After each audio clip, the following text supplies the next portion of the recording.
आरती, अभय और अंजलि, इन तीनों की जिंदगी आज एक ऐसे मोड़ पर आकर खड़ी हो चुकी है जहां से आगे हर कदम या तो किसी की जीत बनेगा या फिर किसी की जिंदगी पूरी तरह तबाह कर देगा। आज का दिन सिर्फ एक आम दिन नहीं है, बल्कि वो दिन है जब सालों से छुपे राज, अधूरे रिश्ते और दबा हुआ गुस्सा खुलकर सामने आने वाला है।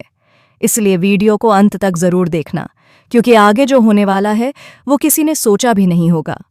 कहानी की शुरुआत होती है उस पल से जब सबके सामने आरती का सब्र टूट जाता है। सालों से जिस दर्द को वह अपने दिल में दबाए बैठी थी, आज वही दर्द उसके गुस्से में बदल जाता है। अभय कुछ कहने की कोशिश करता है, लेकिन उससे पहले ही आरती गुस्से में आकर उसके चेहरे पर शराब फेंक देती है। पूरा हॉल सन्न रह जाता है। मेहमान एक दूसरे का मुंह देखने लगते हैं। आरती की आंखों में आंसू हैं, लेकिन उससे ज्यादा आग है। सबके सामने आरती ऊंची आवाज में कहती है, यह आपके लिए है। आप एक घटिया आदमी हैं। आपने सिर्फ मेरा भरोसा नहीं तोड़ा, बल्कि मेरी पूरी जिंदगी को मजाक बना दिया। अभय शर्म से सिर झुका लेता है। उसे शायद आज पहली बार एहसास होता है कि उसने आरती के साथ कितना बड़ा धोखा किया है। लेकिन अब बहुत देर हो चुकी है। जो टूट चुका है उसे अब जोड़ा नहीं जा सकता। वहीं दूसरी तरफ कहानी एक और खतरनाक मोड़ लेती है। चंद्रभान ठाकुर, जो हमेशा से ही अपने फायदे के लिए दूसरों को इस्तेमाल करता आया है, रानी मौजूमदार के कहने पर एक बड़ा खेल खेल चुका है। वह राघव सिंह राजपूत को मीठी बातों में फंसाकर कुछ जरूरी कागजों पर साइन करवा लेता है। राघव, जो अपने नाम और रुतबे पर बहुत ज्यादा भरोसा करता है, बिना कागज पढ़े ही साइन कर देता है। राघव को जरा भी अंदाजा नहीं होता कि जिन कागजों पर उसने दस्तखत किए हैं, वही कागज उसकी पूरी दुनिया उससे छीनने वाले हैं। इन कागजों का मतलब साफ है। न अंजलि को उसकी बस्ती मिलेगी, न राघव को अपनी पसंद की बहू, और सबसे बड़ी बात, राजपूत हाउस अब उसके हाथ से निकलने वाला है। इधर आरती का गुस्सा अभी भी शांत नहीं हुआ है। वह सभी मेहमानों के सामने अपनी मां की जबरदस्त बेइज्जती करती है। उसके शब्द तीर की तरह सबके दिलों को चीरते चले जाते हैं। वह कहती है, जिस मां ने मुझे जन्म दिया, उसी मां को तुम लोगों ने अपमानित किया।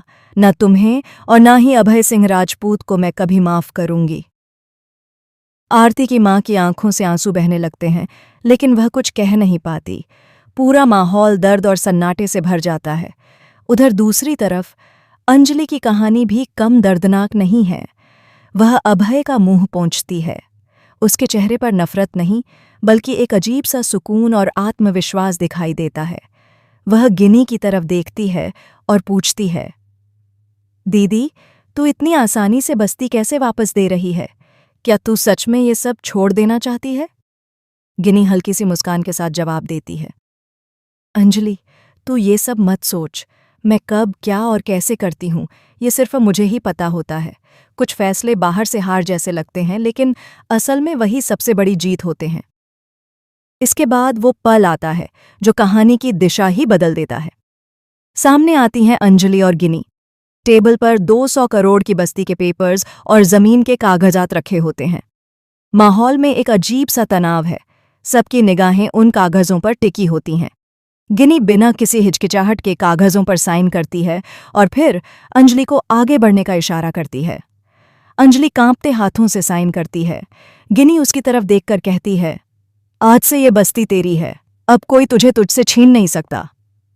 अंजलि की आंखों में आंसू आ जाते हैं। ये आंसू दर्द के नहीं, बल्कि जीत के होते हैं।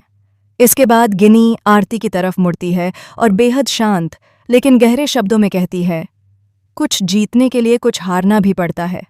हर लड़ाई तलवार से नहीं जीती जाती, कुछ लड़ाइयां दिमाग से जीती जाती हैं। गिनी आगे यह भी कहती है कि वह एक और शुभ काम अंजलि की शादी वाले दिन करेगी। यह सुनते ही सब चौंक जाते हैं। किसी को समझ नहीं आता कि गिनी के दिमाग में आखिर चल क्या रहा है।